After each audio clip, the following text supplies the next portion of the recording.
With a great title comes great outcomes. What if you want the outcomes, but you don't have the title? Welcome to the channel, Leadership with Mike. On this channel, I help new managers become more confident leaders, and I do this with no nonsense sense, if that makes any sense. This video idea was at the request of one of the viewers, William.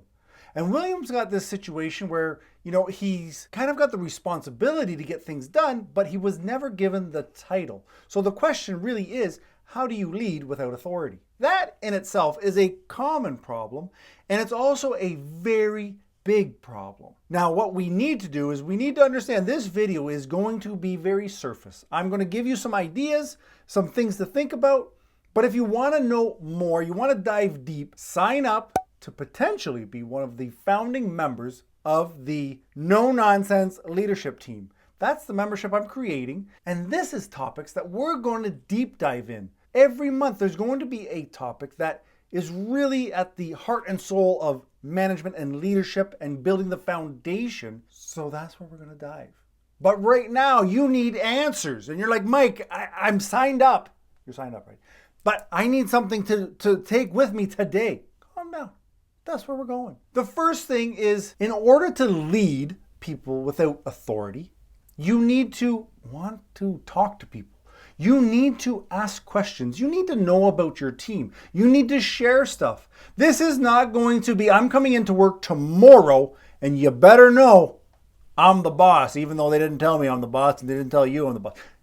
You have to build this up over time. So it's not going to happen overnight, but it can happen in a relatively short period. So ask questions of your coworker. Know them. If you have a solution, share it with them. Show them that you are there with them, to be with them, and you want to know about them. Again, we're not going to be like, so tell me about yourself. It's a gradual way we learn about people. The more you share with people, the more you talk to people, the more that they'll come to you with their problems, looking for answers. This is how you build the authority. When people start naturally coming to you for answers, they're going to come to you when work needs to be done and they want to know what they're responsible for. Next, be happy to be at work. Nobody's going to follow your authority when you're a miserable person sitting in the corner that doesn't want to have any conversation, nothing to do with anybody. But then you want to turn around and tell everybody what to do? No. Be happy to be at work. Be enthusiastic to get the job done well. People gravitate to those who are happier, who have a sense of accomplishment. People want to be on that team. And then it becomes, well, William, are you on that team? Are you happy to be here? Are you doing the best that you can do to get the best results possible? People see that and they will eventually gravitate to that. You need to make sure that your mind is focused on outcomes and not titles. Listen, I can tell you today, you're the boss. It means nothing. It doesn't inspire anybody.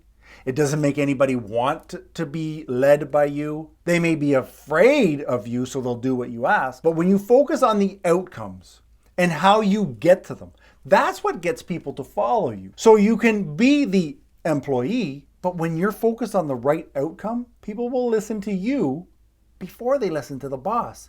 If the boss is about a title and not an outcome. Make it personal. That's the next thing we got to know. Make it personal.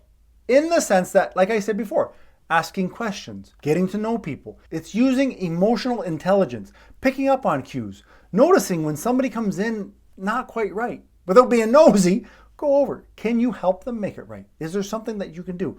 Again, I hope you're picking up that authority is more about the relationships that you have and the effort you've put into them.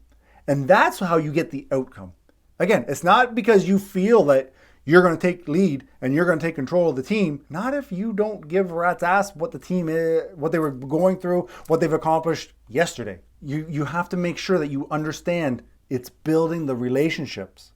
So if you've been just average, a normal person just going about your day, in a short period, you can start to build this authority because you just put a little bit more effort in.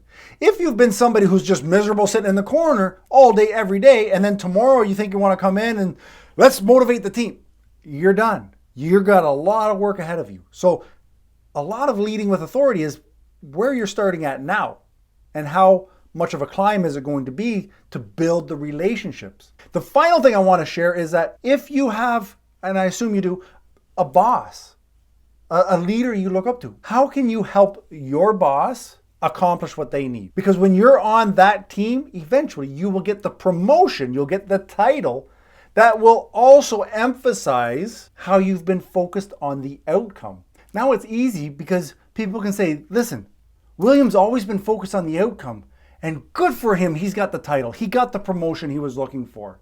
And you get that by helping those above you, helping them implement these changes, these outcomes that you're trying to get. So make yourself visible. Again, you want to go deeper into this, you got to sign up to hopefully be part of my founding members membership. We'll see you in the next video. Ciao.